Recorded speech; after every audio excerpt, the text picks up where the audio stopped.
Hay devotos en muchas partes del mundo que están interesados en ver así o participar en el bendecir a una devota muy sincera. Entonces, por eso estamos también difundiendo todo esto en Facebook para devotos en otros países. Ah, ¿quién es la jovencita? Bueno, todos son jóvenes. ¿Ah? Lalita, ¿cuántos años tienes? 8. Ah, un poquitito menos que yo.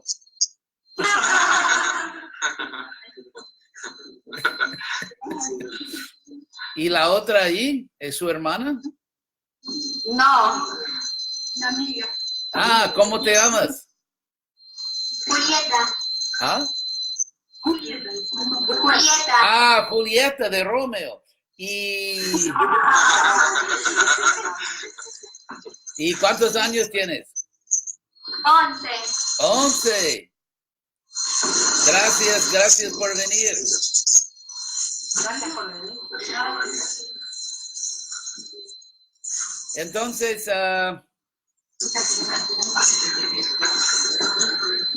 Maharaj quiere que nos presentemos. sí, ustedes pueden presentarse y sí, claro que sí. Mi nombre es Janmastami Das. Ah, Janmastami, lo conozco. Sí. El veterano. Hare Krishna.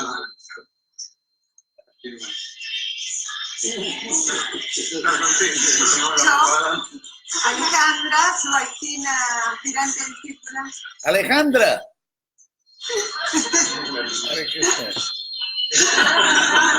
Hasta hoy Alejandra.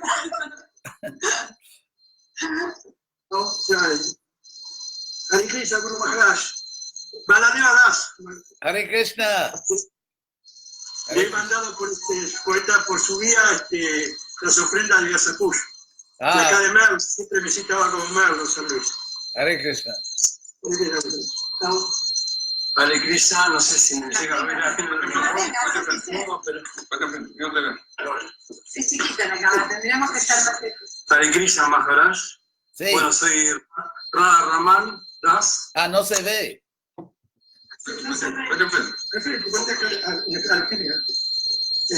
Hare Krishna, Maharaj. Soy Radha Raman. Corporificado ahora. Discípulo de Bhakti Bhushan Swami. Ah, Hare Krishna.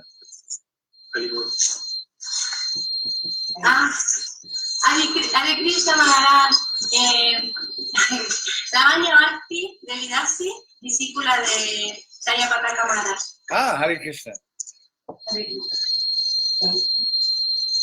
Hare Krishna Maharaj. Soy Videnanda Das, discípulo de Bhakti Gaura Vani Goswami. Bhakti Gauravani. ¿Lo conozco? Es de Alemania. ¿Ah? Él es de Alemania y vive en España. Ah, sí. Sí, lo conozco, sí. Era Veda Vyasa, ¿verdad? Hace muchos años.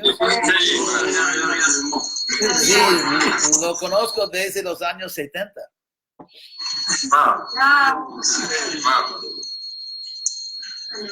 Anuradha de Vidasi, Hare esposa Krishna. de Vishnanda y discípula también de Bhakti Gaura Vani Goswami. Hare Krishna. Un gusto en conocerlo. Ah, el gusto es mío. Maharaj. Por favor. Siéntese mal. Hare Krishna Maharaj. Hare Krishna. Hare Krishna. Mi nombre es Rosana. Lozana. Rosana. Rosana. Rosana, con este. Mucho gusto. Igualmente, Maharaj. Hare Hare Krishna. Krishna. Hare Krishna. Bueno, y a nosotros ya nos conoce hace poquito. Sí, ya son clientes, sí.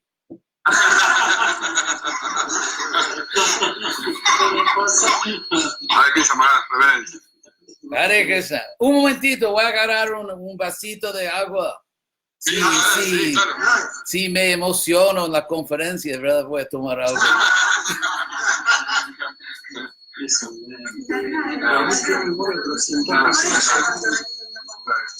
No se le escapa nada.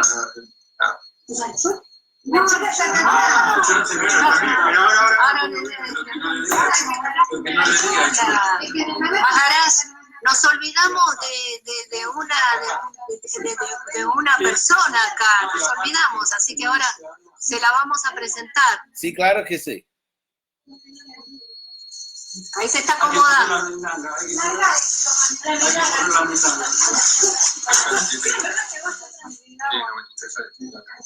Maharaj, ella es, bueno, ahora ella se va a presentar, pero es una dama muy querida por todos, de acá de Merlo, y colabora con el Templito de Merlo también, siempre. Y bueno, ahora ella misma se va a presentar. Una persona muy especial. Alcanzo a ver a mi mamá, ¿sí? Buenas tardes, señora. Buenas tardes. Mucho gusto. Yo soy la mamá de Alejandro. Ah, 94 años. Fuerte. Habla fuerte. 94 años. se ve muy joven.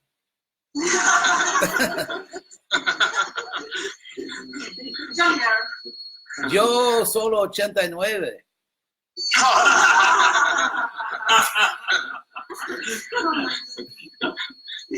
Gracias. Así que bueno, sí, estamos todos. Listo, entonces ya vamos a proceder. Sí, después van a seguir llegando más devotos al transcurso del programa, van a llegar. Un poquito tarde nos avisaron, pero van a venir. Así que ahora, Sí. lo que estamos ahora y empezamos ahora. Sí, la introducción es para los puntuales. Entonces voy a explicar algo como Prabhupada nos instruía, que en estas ocasiones de iniciación que debemos explicar algo sobre lo que estamos haciendo, obviamente. Y ya he explicado muchas veces, pero es siempre nuevo, esperemos. Y el punto básico es que en la vida humana, o se puede decir, bueno, en la vida humana, hay un equilibrio entre la formalidad y la vida espontánea o la vida íntima, informal. Porque como sabemos, si todo es simplemente formal, es impersonal. Porque la palabra formal significa que las cosas tienen cierta forma, cierta estructura. Y nosotros no somos simplemente estructuras, sino somos personas. Al mismo tiempo, si la vida es completamente, o si carece completamente de estructura, ahora en nuestra etapa, digamos, condicionada, que todavía tenemos deseos, digamos, que no son completamente puros, que no son siempre espirituales. Entonces, para evitar conflicto, para evitar que uno se dañe a sí mismo, para evitar que el conflicto, para garantizar la armonía, la paz y los buenos modales de la sociedad, hay estructura. Como se dice, o se dice en inglés, buenas cercas hacen buenos vecinos.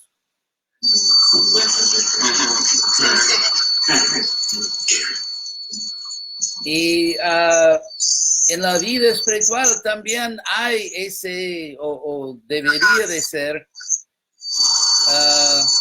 ese equilibrio entre la vida formal y la vida simplemente personal. Y, por ejemplo, en la relación entre el gurú y el discípulo, hay una cierta formalidad, porque estamos en el mundo material y nuestra conciencia no es 100% pura y nuestros deseos no son 100% apropiados siempre. Y por eso, así como por ejemplo, en Brasil, sus vecinos, en Brasil, en todas las carreteras hay una placa que dice, que en español sería, ¿quién obedece la señalización? ¿Entienden? Quien obedece la señalización evita accidentes. Sí. Entonces, así mismo, por ejemplo, en las carreteras del mundo de Argentina o una gran megalópolis como Merlo. Bueno.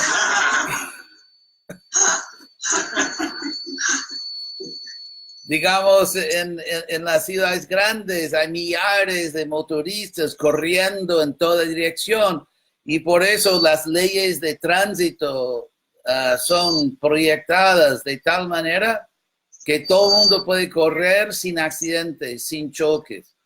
Y la vida social es así. El mundo es un mundo, digamos, de tráfico social, de tránsito, de intercambios, interacciones. Y las leyes de la vida civilizada, o en sánscrito se llama dharma. Ustedes pueden apagar su micrófono ahora porque está saliendo mucho sonido. Y después cuando procedemos se puede ligar de nuevo. Gracias, Sananda Lila. Me acaba de informarme que... Bueno, ahora que solo yo puedo hablar de todo lo que yo siempre quería. Entonces,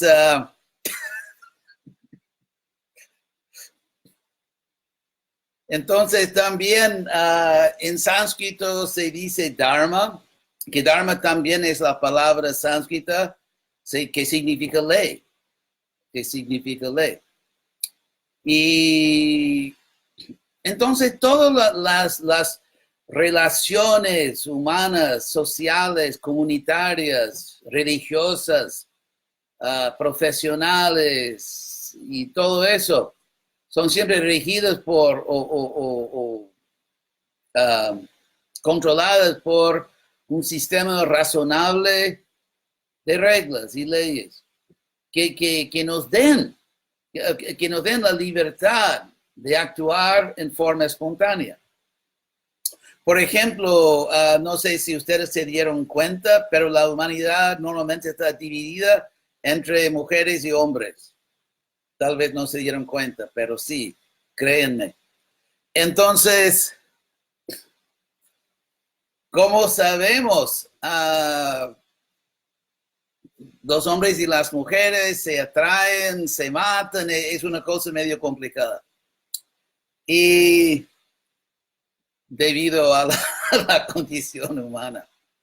Y por eso, por ejemplo, en la cultura védica hay dharma, hay principios, no solamente los principios regulativos, pero también buenas costumbres y como, por ejemplo, sobre la castidad, tanto del hombre como de la mujer, que garantizan el respeto mutuo. Y garantizan que las mujeres y hombres, las devotas y devotos, que tengan la libertad de vivir, de convivir en comunidades con colaboración, con cariño, en una comunidad que es productiva, que es eficiente, que es alegre, que puedan hacer todo eso sin problemas morales, sin problemas espirituales. Así que las leyes, las buenas leyes de tránsito, las que son bien proyectadas, no son para restringir o hacer con que las personas no tengan libertad, pero exactamente el contrario.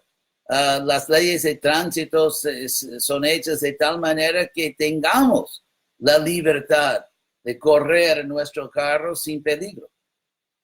Y que tengamos la libertad de andar al destino que queremos.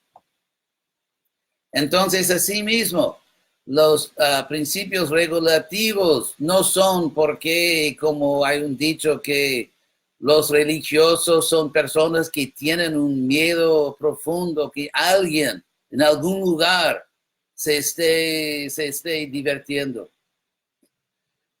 y que no quieren que nadie sea feliz, sino que, así como por ejemplo cuando uno se enferma,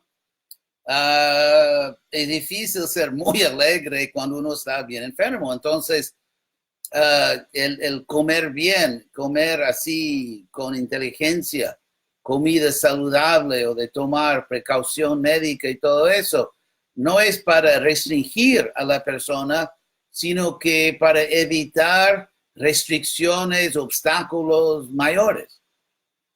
Es para proteger la libertad de la persona. Así que es importante entender que la meta de la vida espiritual es la libertad de cada alma. Porque libertad es el estado natural del alma. El alma en su forma natural, en su forma pura, original, es un ser completamente libre. Y así como, por ejemplo, los adultos tienen ciertos derechos que no se les otorga a los niños. Y hay adultos que también no merecen esos derechos, y si un adulto se muestra incompetente para ejercitar esos derechos, entonces el Estado se los quita. Eso se llama prisión. Entonces, la libertad es un privilegio, y cuando uno se merece el privilegio, se vuelve un derecho. Hoy en día se habla de derecho sin hablar de deber. Y es por eso que vivimos en un mundo tan grotesco y bárbaro. Porque todo el mundo cobra sus derechos sin dar atención a sus deberes. Y bueno, entonces, iniciación espiritual es un buen negocio. Si hay un gurú auténtico, en la iniciación, un maestro, un gurú y un estudiante, en este caso un estudiante, se comprometen. Así como, por ejemplo, si uno paga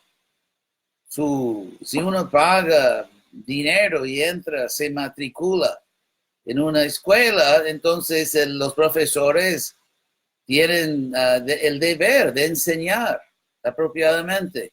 Y el estudiante, para mantenerse en un buen estándar, tiene deber de cumplir con los requisitos del curso. Asimismo, lamentablemente, a los gurús no se les paga siempre, que es el mayor problema de ISKCON, ¿no? Es un chiste. Pero está bien, Dios nos paga, pero así, tanto el gurú como el discípulo tienen deberes sagrados. Y es un compromiso mutuo, que tanto uno como el otro se compromete a cumplir con su deber, a comportarse apropiadamente, para que la relación sea un éxito y haya una transmisión exitosa de conocimiento espiritual. Una transmisión también potente que empodera al discípulo a practicar exitosamente la vida espiritual y así volver a Krishna. Así que por mí es un proceso completamente racional y importante y necesario cuando se entiende correctamente. Y ahora, si hay cualquier pregunta, voy a ver en Facebook si hay preguntas. Veo a mis amigos ahí. Taruni, I didn't know you speak Spanish. A ver. Shalom. Alguien escribió shalom. Let's see.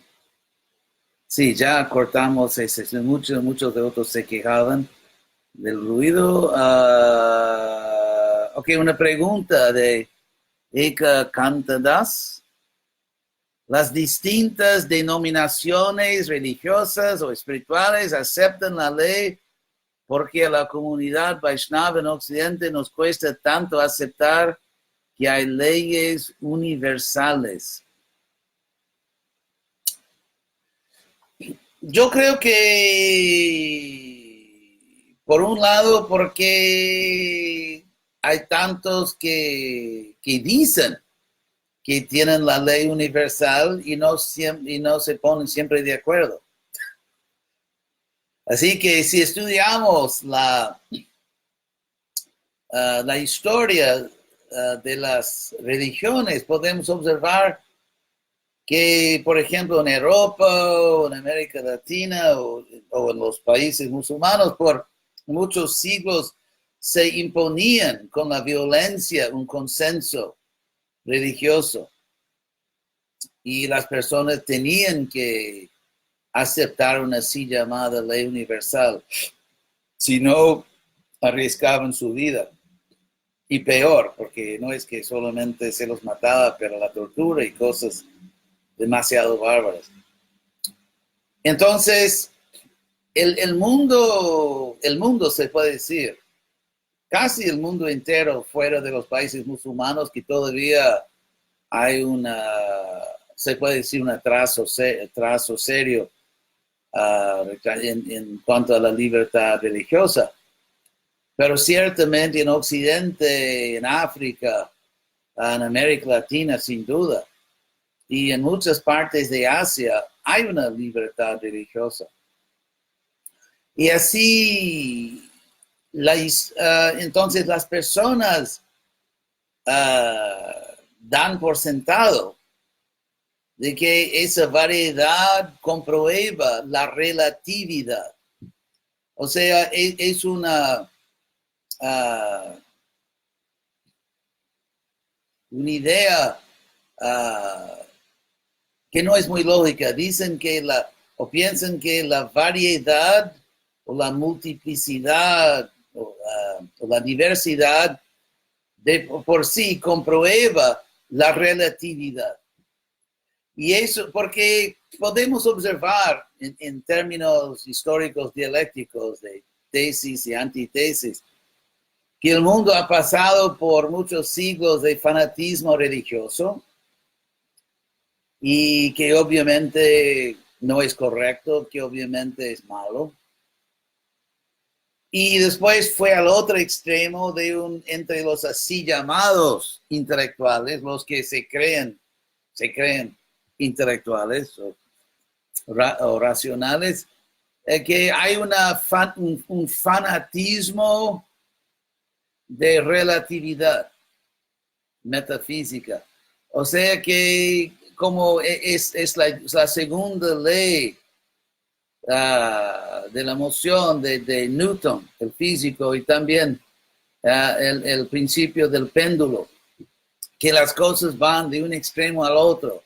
Entonces el mundo, digamos, secular, o el mundo ha ido de un extremismo a otro, de un fanatismo religioso a un relativismo fanático, igualmente extremo, igualmente fanático. Y en el medio, lo que nosotros proponemos es una ciencia espiritual que no va ni a un extremo ni al otro, ni a un extremo, digamos, dogmático de una doctrina religiosa, ni a un extremo, digamos, secular, decir que no hay una verdad absoluta, que no hay una verdad suprema. Y por eso el mundo ahora, porque en el proceso dialéctico de tesis, antítesis y síntesis, la conclusión, el síntesis, es lo que nosotros tenemos. Que tenemos convicción, tenemos una verdad clara, contundente, tenemos así una verdad absoluta, pero una verdad que es inclusiva y no exclusiva. Una verdad que no insulta y ni rechaza a otras líneas, sino las acepta, pero que las analiza en forma racional según el mérito filosófico de cada línea.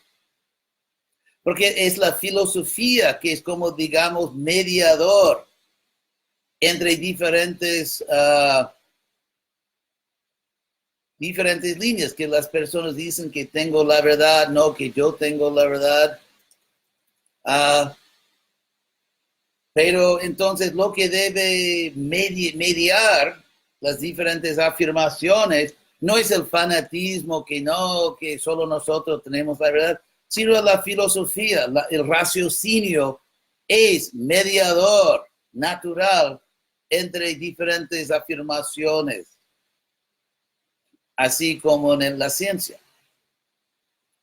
Y cuando se aplica el raciocinio a las diferentes afirmaciones metafísicas, religiosas, filosóficas, se ve objetivamente que la conciencia de Krishna presenta un conocimiento más completo. Más completo no significa que el otro conocimiento es falso o diabólico, simplemente que le falta algo. Es válido, pero incompleto. Decir válido, pero incompleto no es decir que es del diablo. Así que el mundo tiene que progresar a un síntesis de conocimiento y no simplemente rebotar eternamente entre fanatismos religiosos y fanatismos seculares. Así que viva la conciencia de Krishna. Los Prabhus unidos jamás serán vencidos. Entonces,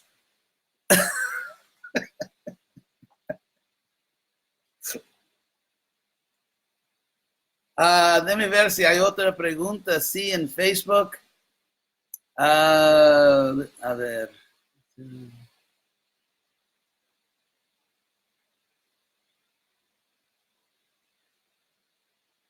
Tal vez, entonces hay preguntas en Merlo. Si hay una pregunta, ustedes tendrán que conectar el micrófono y torturar a los de Facebook por un minuto para que yo oiga la pregunta.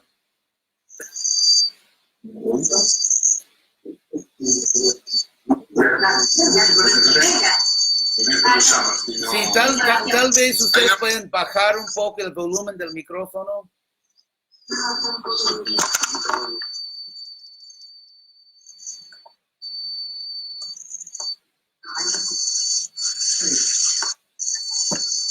¿Ahí, Magallanes? Sí, está bien. Entonces, ustedes pueden hacer la pregunta y después de hacerla, cortar el micrófono de nuevo. Ok. No es el micrófono, es el volumen del parlante, lo bajo. Sí, eso. Maharaj, yo quería hacerle una pregunta. ¿Me escucha bien? Sí.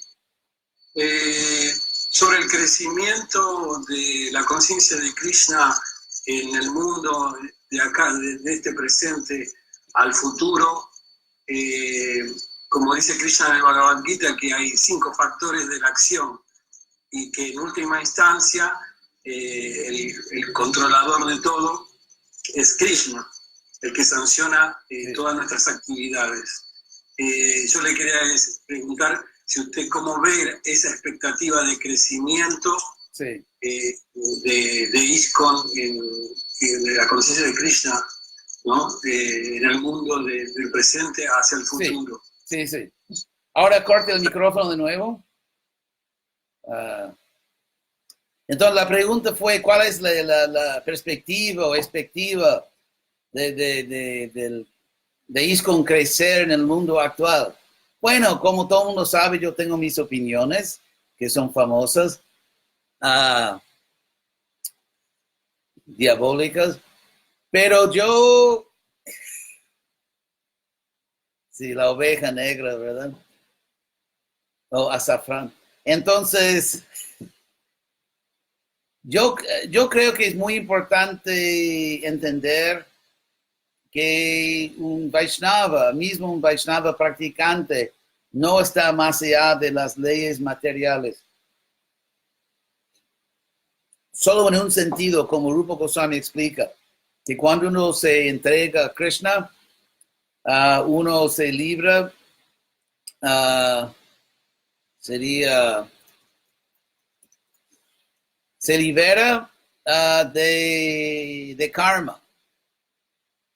Se libera de karma, pero liberarse de karma entregándose a Krishna no significa que uno está más allá de las leyes. Por ejemplo, como yo siempre digo, un devoto, un karmi, un jnani, un yogi, todos pueden saltar de un barranco y todos se van a caer exactamente a la misma velocidad según las leyes de la física. Entonces, hay leyes, también hay leyes sociológicas, hay leyes de comportamiento humano. Y si estudiamos la historia del mundo, podemos observar que casi en la historia del mundo no hay un caso de éxito de que un nuevo movimiento espiritual, nuevo en cierta cultura, que lograra el éxito con una presentación muy exótica, muy diferente. En el caso que la cultura exótica que se presenta es generalmente vista como oriunda, que viene de una cultura inferior. Y con eso lo que quiero decir es que no estoy hablando de una realidad objetiva necesariamente, pero de percepciones. Y es un hecho objetivo de que hay ciertas percepciones. Y, por ejemplo, se puede medir, la ciencia social puede medir muy efectivamente el nivel de prestigio o de desprestigio de diferentes culturas. Por ejemplo, se investiga hasta qué punto un país, digamos, o una clase o grupo dentro de un país es admirado. ¿Hasta qué punto es mal visto? ¿Hasta qué punto el comportamiento de cierto grupo, de cierto país, es imitado por otros grupos? ¿Hasta qué punto no? Por ejemplo, ¿hasta qué punto personas del mundo quieren visitar un cierto país? Si es un destino popular para turismo internacional, o si en general las personas del mundo evitan ese país. O sea, hay varias maneras bastante objetivas de medir el prestigio relativo de diferentes países o de diferentes culturas. Y según la gran mayoría de las indicaciones científicas, la India no es vista como el modelo a seguir. Claro que hay un microgrupo, hay una subcultura no enorme de personas que se fascinan con todo del Oriente, ese misticismo oriental y todo eso. Y creo que los devotos tienen tendencia a exagerar en forma masiva el número de esas personas. Y en ese caso es necesario poder distinguir entre principios fundamentales de la conciencia de Krishna, principios que no se puede cambiar, y principios que son detalles que se puede y se debe ajustar según el tiempo, lugar y circunstancias. Entonces, cuando se mezclan las dos cajas, las dos cajitas, cuando se mezclan esas dos categorías, se pierde la ciencia espiritual. Así como un científico, un médico, tiene que poder distinguir diferentes categorías. Síntomas que indican algo que amenaza la vida, síntomas que no. Hay que distinguir. Entonces, el problema es, en mi humildísima opinión, soy la persona más humilde que yo conozco personalmente, que, ¿cómo va ese dicho? Que si yo fuera un poquitito más humilde, yo sería perfecto. Entonces, chiste. Entonces, podemos observar que en ISKCON hay muchos devotos, inclusive líderes, que no saben distinguir las diferentes categorías, que creen que un principio obviamente superficial y un detalle es un fundamental, como vestuario o estilo de música, cosas así. Y para ellos, cosas que Prabhupada dijo que son superficiales, porque obviamente son superficiales, son detalles, pero los toman como principios fundamentales, que es eso que somos, que sienten su identidad como Vaishnava amenazada por cambios de ropa. Así que llegamos a una situación medio absurda y cómica, que en ciertas regiones de ISKCON tú no eres el cuerpo, pero eres tu ropa. Y si eres una mujer, sí, eres tu cuerpo. Entonces, esas contradicciones no pasan, digamos, despercibidas. O sea, el público no es tan idiota como a veces los devotos piensan. Y esas contradicciones son percibidas como tal. Por eso, si estudiamos la historia, por ejemplo, si estudiamos el caso de una persona, por mí, un poco con ciertos problemas psiquiátricos, pero sin embargo, una persona con su genio, que era Pablo del Nuevo Testamento. Entonces, y no quiero entrar en todos los detalles de Pablo, pero básicamente existe hoy en día una religión que se llama el cristianismo o catolicismo. Eso existe hoy en día, como todos los históricos saben, únicamente porque Pablo hizo Jesus West. Y tal vez obviamente estoy generalizando, pero si tú estudias la historia seriamente a nivel académico, es verdad. Y el mismo con el budismo. El budismo se adaptó. Entonces, cada movimiento espiritual que logró el éxito, que se volvió una religión mundial, que se volvió un éxito histórico, hizo los ajustes que estoy recomendando. Y todos los grupos que no hicieron los ajustes, no los conocen ustedes porque no sobrevivieron.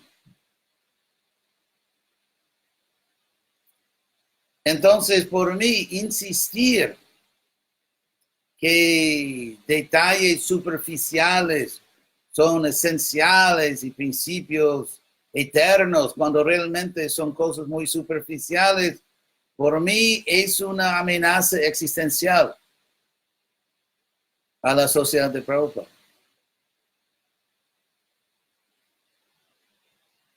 Que con tiempo, sí. Pregunta, sí. Entonces, para terminar eso, sobre lo que podemos esperar del futuro, yo creo que el movimiento tendrá éxito más que ahora en el futuro si el movimiento consigue hacer dos cosas. Una es que los devotos consigan practicar conciencia de Krishna con verdadera devoción. Y segundo, que sepan llegar a ser científicos espirituales. Porque una ciencia espiritual o cualquier ciencia es inútil si no hay un científico. Por ejemplo, hay una ciencia, digamos, de ingeniería, de cómo hacer un puente. Pero si nadie en una comunidad es un ingeniero, no habrá un puente. Así que Prabhupada nos dio una ciencia espiritual. Pero si los devotos no son científicos espirituales, el mundo no se salva.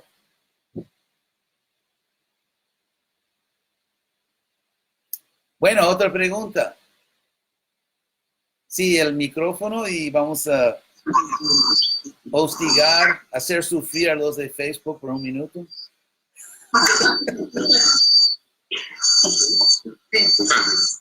Hare Krishna Maharaj, ¿ahí se escucha bien? Sí, muy bien.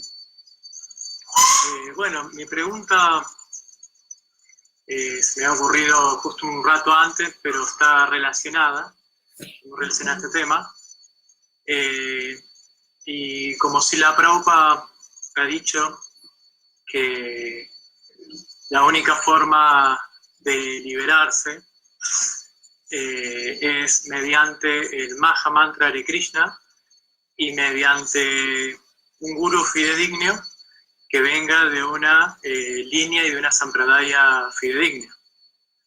Ahora bien, también ha dicho en oportunidades que hay otros movimientos que tienen su avance.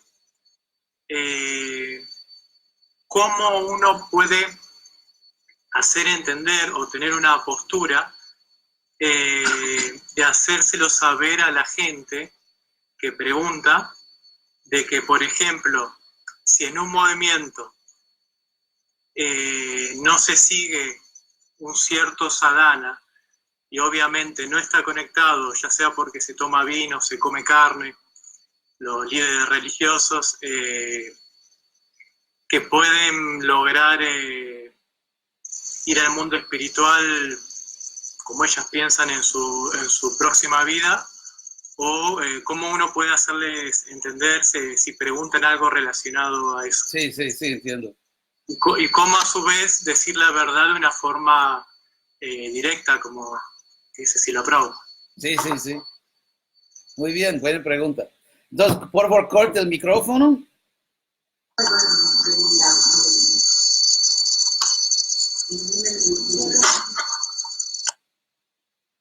Bueno, entonces para los de Facebook, que tal vez no escucharon bien, una muy buena pregunta, que por un lado se dice que la única forma de lograr la liberación es mediante la conciencia de Krishna, de preferencia en nuestro movimiento,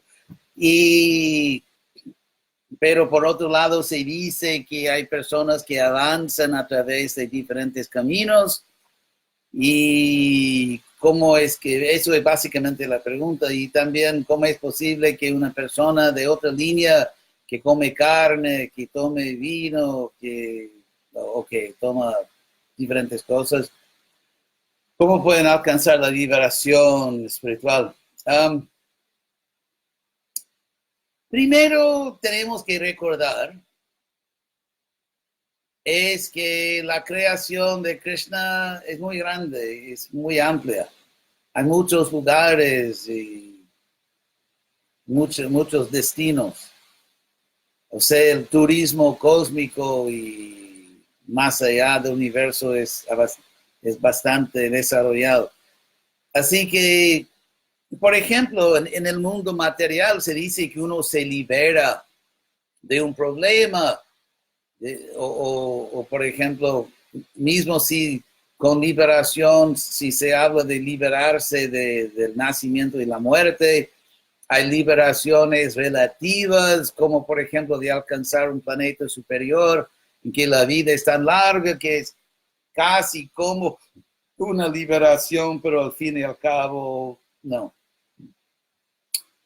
Y mismo hablando de liberaciones, digamos, espirituales, más allá del nacimiento y la muerte, hay liberación impersonal y liberación de Paramatma y de Krishna y Vaikuntha, y se habla de que otros líderes espirituales tienen sus planetas.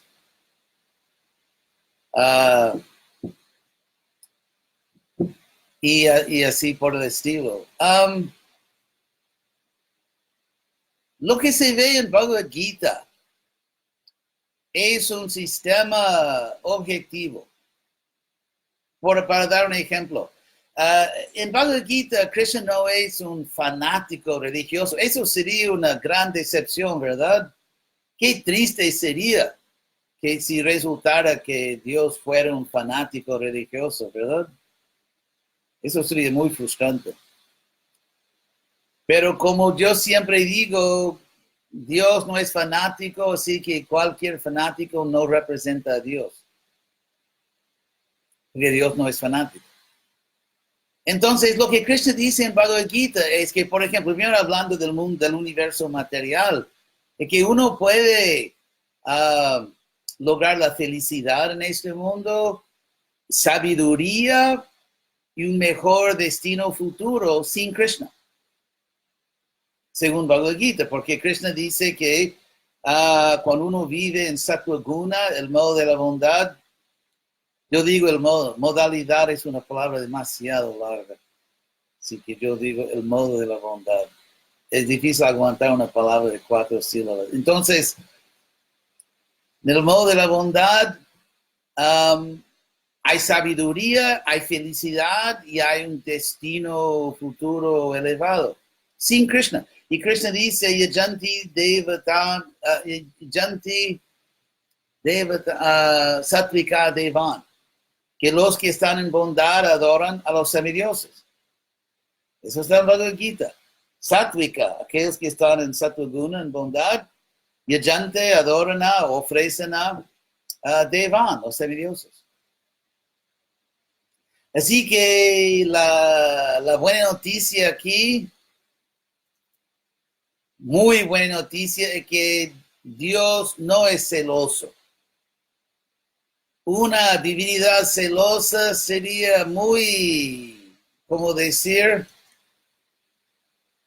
Muy desagradable, muy, ¿verdad? Un Dios celoso que, imagínense un Dios que necesita un programa de 12 pasos o algo así.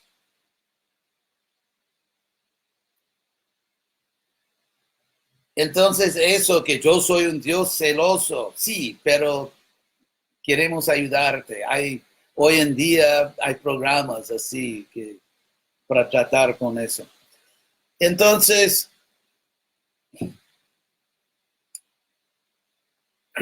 básicamente, Krishna nos otorga lo que merecemos. No es una cosa oficial, es una cosa objetiva, según el mérito espiritual. Si uno come carne, obviamente le falta sentido común. Le falta, es una persona moralmente deficiente. No se trata de un dogma según nuestro libro sagrado. No, nada de eso. Es sentido común. Es sentido común. No se trata de escritura sagrada. Se trata de sentido común. Que se trata de crueldad. De una falta chocante de sensibilidad moral.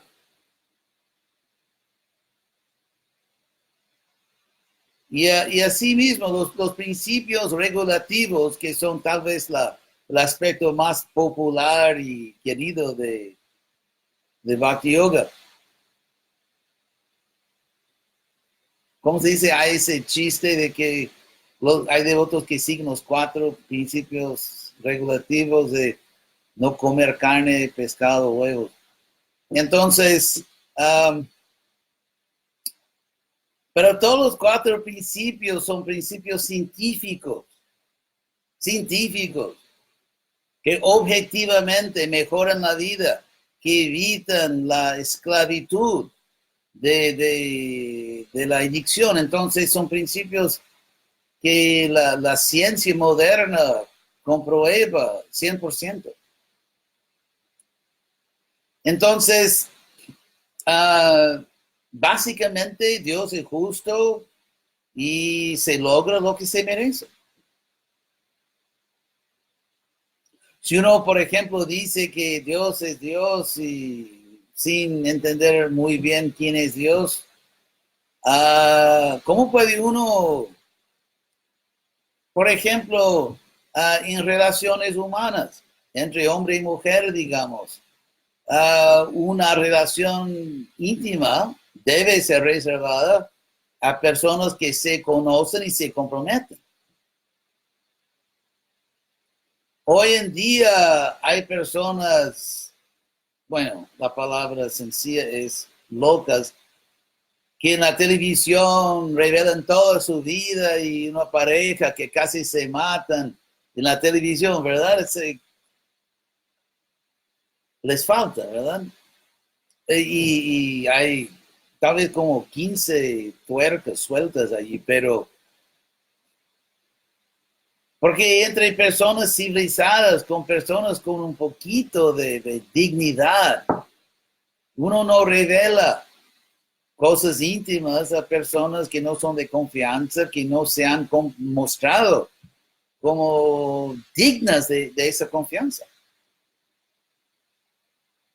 Entonces, así mismo, la Krishna se revela exactamente en la proporción, en la medida en que uno se entregue a Dios y conozca que haya, como se dice, ganado por mérito, conocimiento de Dios. Entonces, si uno no conoce muy bien a Dios, es porque todavía le falta merecer eso. Así que no es nada fanático, dogmático, de doctrina, que solo es escritura, es algo muy práctico. Y todo el mundo recibe la liberación que merece, según su nivel de compromiso para con Dios, su nivel de conocimiento. Es práctico. Entonces, tal vez ahora voy a dar la iniciación.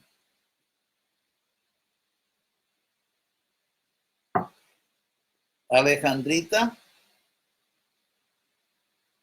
en los últimos momentos de su alejandredad.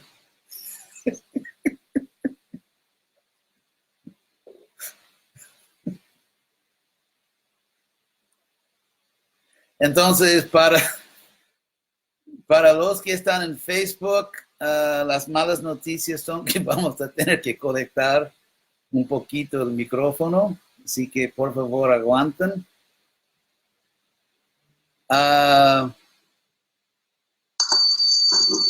Entonces, Alejandra,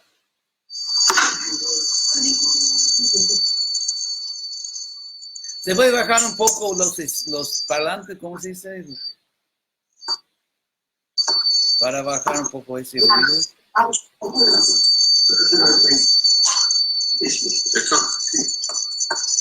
¿Ahí, Maharaj? Sí, mejorcito. Entonces, Alejandra, la palabra devoto significa quien vive por voto. Entonces, ¿cuál es tu voto?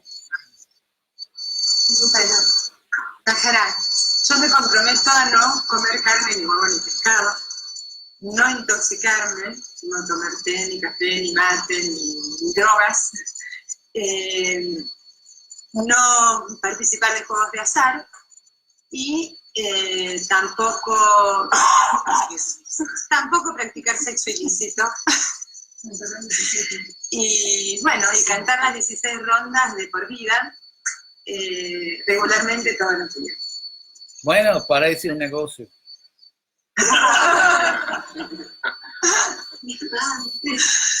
Y me hace muy feliz. ¿Ah? Me hace muy feliz. Y la japa ya fue cantada, ¿verdad? Sí. Sí, entonces tu nombre será Aradhya Devidasi. Y la voy a mandar aquí.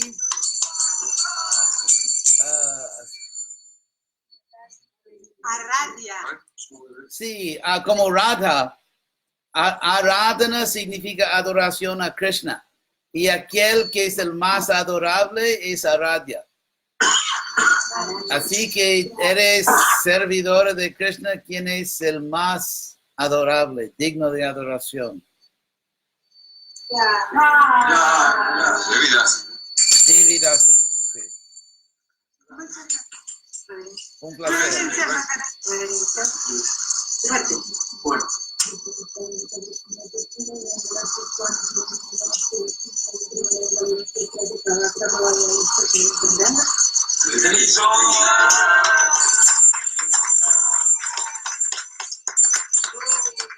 Así que, Aradhya, cualquier cosa, llámame. Así como cuando se compra una máquina de lavar, que viene con un contrato de servicio, ¿verdad?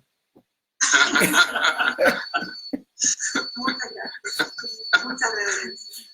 Así que ahora los dejo para cantar y hacer todo lo que van a hacer. Quisiéramos tenerlo acá.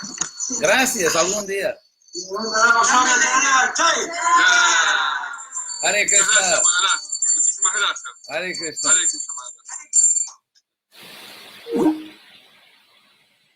Krishna. Y Facebook. So, gracias a todos, obrigado a todo el mundo, thank you all very much.